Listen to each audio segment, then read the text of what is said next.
Kahit anong bloodline na pagbabanggain ko, basta parehas yung ginagawa, pwede. Pwede rin naman, parehas may pinagparehasan na dugo, yun, pwede rin. Need mulit, ang lulusog ng mga anak, napaka-healthy. Yun ang pinagkaiba sa...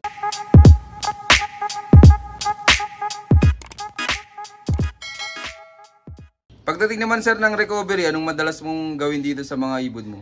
Pagdating sa recovery, siyempre yung basic electrolytes. Kahit anong electrolytes na gusto ng mga fancier, pwede basta ako, ang gamit ko, pang manok, tapos hinahaluan ko na lang ng Bilgasol. Tapos after 30 minutes or 20 minutes, pagkita kong nakapahinga na yung ibon, pinapatuka ko na siya ng sticky mix, mga small seeds. Tapos depende, pag talagang pagod ang ibon, kailangan na yan ng tulong, binibigyan ko siya ng Vitaboli. Pero pag hindi, hindi naman. Yun lang, electrolytes, tsaka yung patuka, tapos patak ng reload. Yun lang, yung pang recover. Yun, maraming salamat po, Boss Wiwit. Pero ikaw, Boss Wiwit, may sariling mix ka ng patuka? Wala akong sariling mix ng patuka ngayon, dahil ang ginagamit ko ngayon ng patuka kay in-order ko kay Boss Milo Dison, yung royalties. Mamahalin, mga kalapatids Nagagandahan ako sa patuka, kaya tinitiis ko. Pagdating naman sir ng pellet, nagamit ka ba sir? Oo, nagamit ako ng platinum. Arrival, hapon, nagbibigay ako ng platinum.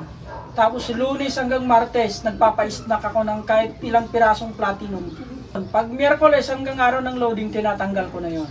Yun, maraming salamat po, Sir Wiwit. Yung ibon naman, sir, bago ikarga ng Tacloban, ano mga ginawa mong preparation sa kanya? Yung ginawa ko, kasi 10 days continuous pa rin yung conditioning ko, yung Vitaboli, yung electrolytes, continuous pa rin. Tapos yung sa pagdating sa loop fly, dito lang, isang beses lang ako nag-toss, 40 minutes na lipad lang. Tapos yung dito, open loop lang siya lagi.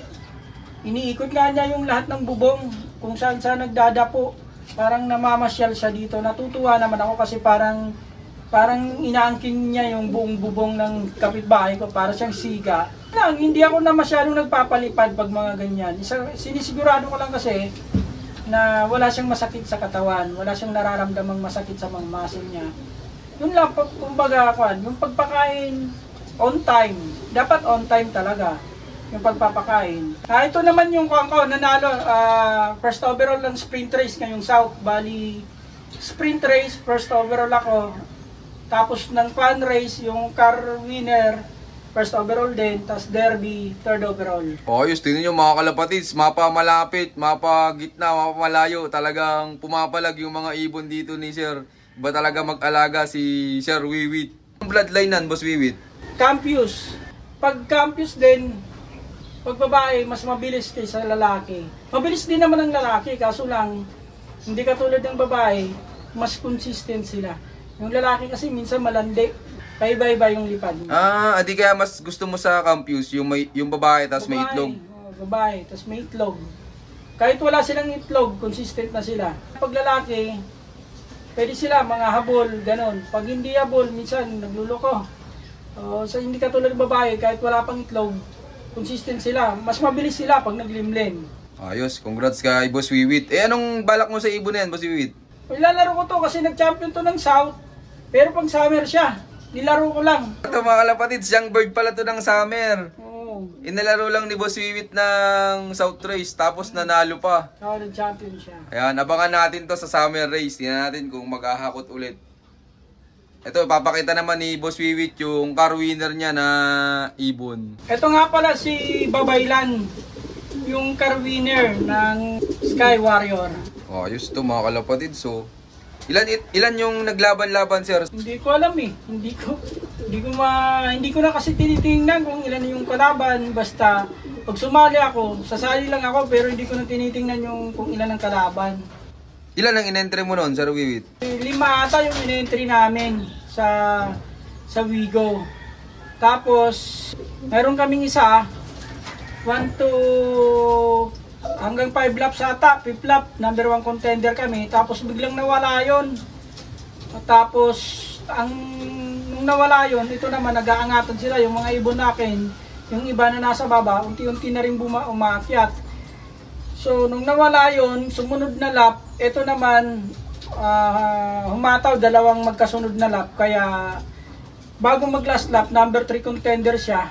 Tapos last lap, nag-clock siya pang 15. Oh, ayos ito mga kalapatid. So, anong bloodline pala nan, Sir Wiwit?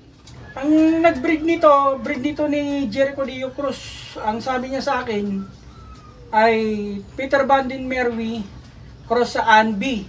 Kaya ganito yung ilong nito ngayon dahil nagsusubo. May dalawang, yung last lap mayroon siyang inakay. Ayun, tinuloy namin palakihin. Saan pala ang last lap na, Sir Wiwit? San Isidro Samar. Tapos diniretso nyo pa ng karera? Hindi na namin diniretso, tinigil na namin dahil kumbaga okay na yon dahil malaki rin ang pinasok sa amin na pera nito, 350k. So, na rin yun, pasalamat na rin yon sa ibon. Ayos. Pero yung ibon na to, mula malapit, nag-i-speed talaga siya. Yung nagpupuling winner, naglalap winner. Yung unang laban nito, Young Bird, first lap derby, lap champion to.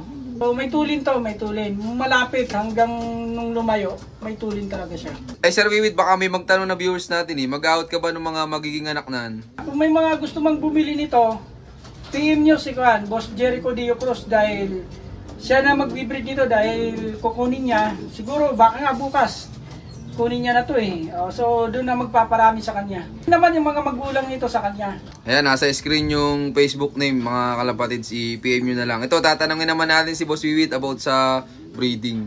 Pagdating sa breeding naman, yung basic lang, kailangan lang, syempre, unang-una, paligo, purga, tapos flushing, tapos pag nakita nyo ng kondisyon ng ibon, namumulbos na, pagtingin nyo, okay na yung balahibo, walang kompleto, madulas, makintab, yun, sinasalang ko na. Yun yung time lang na pwede ko silang isalang. Pero kung kahit may konting-konting mga stick-stick, ayoko nun.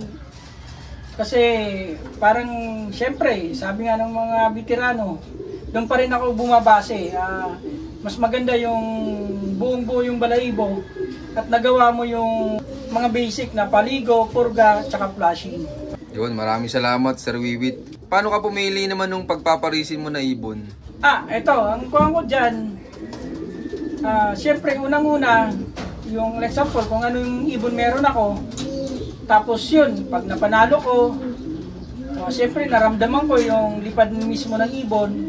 Gusto ko, kung ano yung lipad ng ibon, kung meron man akong i-cross doon, gusto ko yung parehas yung ginagawa. Kung matulin sa malapit, matulin din sa malapit. Kung matulin sa derby, gusto ko yung matulin din sa derby. Kahit anong bloodline na pagbabanggain ko, basta parehas yung ginagawa, pwede. Pwede rin naman, parehas may pinagparehasan na dugo, yun, pwede rin. Yun lang ang pagpipili ko ng breeding sa mating. Ayos, salamat Sir Wiwit. Sir Wiwit, pagdating naman sa breeding, ano yung mga madalas mong magamit na supplements? Pagdating sa breeding, kung ano yung kondisyon ko sa derby, ganun din yung ginagamit ko sa breeding, sa breeder. Walang iba, walang pinagkaiba. Maliban lang sa subo, hindi ako nagsusubo. Pero yung sa tubig, sa pagkain, Wingmaster Breeder, mas kondisyon sila. Parang kinukondisyon ko rin sila panglaban. Ayan, maraming salamat Sir Wiwit. Tingin mo Sir Wiwit, ano yung pinakang importante pagdating sa breeding? Yung pinaka-importante para sa akin is yung unang-una, kasi madali lang naman mag-flashing, madali lang magpaligo, madali lang yung sa mating, medyo kan mo na rin yan, gamay na rin. Ang pinakamahirap para sa akin, kasi kunti lang yung breeder, yung dapat yung breeder nakapahinga ng matagal. Kumbaga sa isang season, ilang ulit mo lang siyang nagamit. Kasi napansin ko, pag yung isang breeder, matagal nakapahinga sa breeding, tapos pag breed mo ulit, ang lulusog ng mga anak, napaka-healthy. Yun ang pinagkaiba sa sunod-sunod na ginagamit o kaya sa breeder na may pahinga. Yun ang pinaka-importante sa akin, yung pahinga ng breeder talaga. Ayos. Maraming salamat Sir Wiwit. Hanggang ilang clutch ka lang sa ibon mo? 3, tapos pahinga ng matagal. Ngayon na yun ang ginagawa ko ngayon. Kasi napansin ko nga, mas healthy. Kumbaga yung healthy rin naman yung mga sunod-sunod. Kaso lang napansin ko, mas healthy yung may pahinga yung breeder. Maraming salamat, Sir Wiwit. Yan, Sir Wiwit, pwedeng malaman ano yung mga winning line na hawak nyo dito sa loop nyo? Pagdating sa sprint, fan race, walang kamatayang campus. Ngayon, may pinasok ako na bull ruler. Tapos, mayroon akong nahiram kay Lyndon Rivera ng SBR, ni Galang Brothers. Tapos, pagdating naman sa derby, si Torres, Beckert.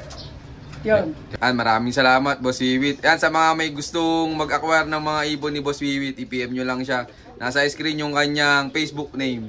Yan, Sir Wiwit, tingin mo gaano kasaya sa pagkakalapati? Sa pagkakalapati, merong part na malungkot, merong part na masaya. Pero kailangan natin matutong maging masaya kahit walang pauwi. Kasi dapat masaya pa rin. Masaya tayo sa hilig natin. Ngayon, mas dumudubli lang yung saya pag nananalo o nagpapauwi. So, yun yung kwento sa pagkakalapati. Yep. Muli, ako po si Howard Villarin, aka Wiwit Loop, Pigeon Fancier ng Dasmariñas, Cavite. I love this game. Yun, maraming salamat sa patuloy yung suporta, mga kalapatid. So, siyempre, maraming salamat kay Boss Wiwit yan, sa laging pag-welcome dito sa kanilang loop. Yan, sir, baka pala may mga gusto kang shoutout dyan. Shoutout kay Roderick Bergonia, Jericho Leo Cruz, Mark Estrada ng Leyte. Sa lahat ng Pigeon Fancier ng buong Cavite at saka Leyte. Shoutout sa Team Balbonic, kay Boss Darrell, financer namin, saka kay Gary Lagumbay. Saka shoutout sa Team Red Horse ng Area C. Shoutout sa Team Dapo. Team Dapo. Team Dapo. Number 1. Bagong Balbonic. Team Balbonic para malawin.